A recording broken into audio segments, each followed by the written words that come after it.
Hello, welcome to Art Bytes. Today, I'd like to share a sculpture from our collection entitled Post 2002 by Vernon Brejcha. Let's take a moment to learn about this mixed media as well as his related works. Also, his life as an educator is an important element of his art career that we should not overlook.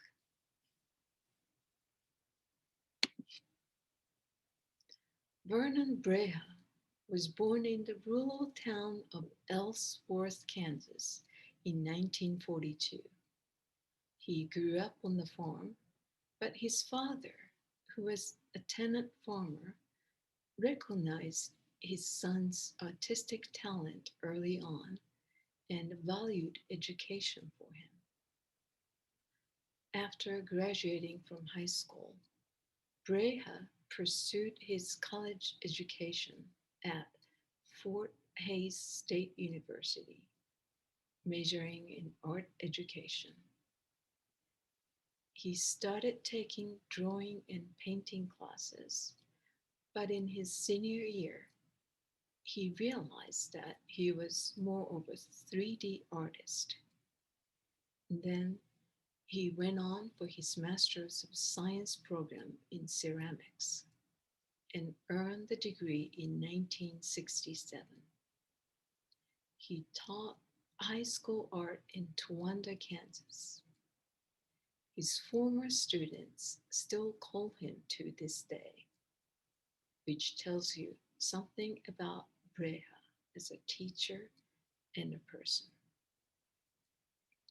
His exposure to another medium, blown glass, in Wichita, Kansas, inspired him to attend the University of Wisconsin, which was the only school in the United States that had a glass blowing program at the time. He studied under Harvey Littleton, who devoted himself to his transparent medium and introduced it to the art world as a founder of American Studio Glass movement. Littleton's students include other prominent glass artists such as Dale Chihuly. An example of Littleton's glasswork is shown in Yellow Ruby Sliced Descending Form from 1983.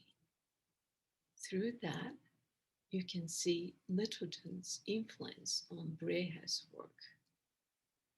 Both artists manipulated glass into organic sculptural shapes using multiple curved lines embedded in them. After receiving his MFA, the terminal degree in art, Brejcha was eligible for teaching on the college level. He served as an associate professor at the University of Kansas between 1976 and 2002. His close knit relationships with his students continued to grow, and in 1987, Playboy magazine recognized Brejcha as one of the 5 coolest professors in America. He found that to be the highest honor of all of the awards he received, including the National Endowment of the Arts Award. Brejcha's works changed through the years in terms of forms, but his prairie theme endured, just as he admires visionaries such as Thomas Hart Benton and John Stuart Curry. His heart has always been with Kansas landscapes. The glass sculpture on the left, Late Afternoon Post from the 1980s, reflects his admiration of the original natural beauty. On the right, in Sun and Flowers from 1982, you can see that Brejcha's prairie theme also includes the history and culture of the plains. It is an example of his glass peace pipe theme, which represents one of the ceremonial objects of Native Americans of the plains. As its title shows, the color yellow represents the sun and the sunflower, the state flower of Kansas.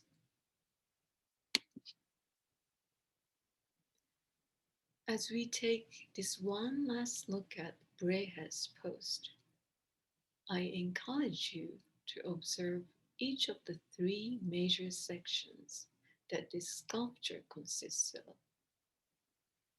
There's a farmland scene on the top, a transparent part with organically shaped white pieces in the middle,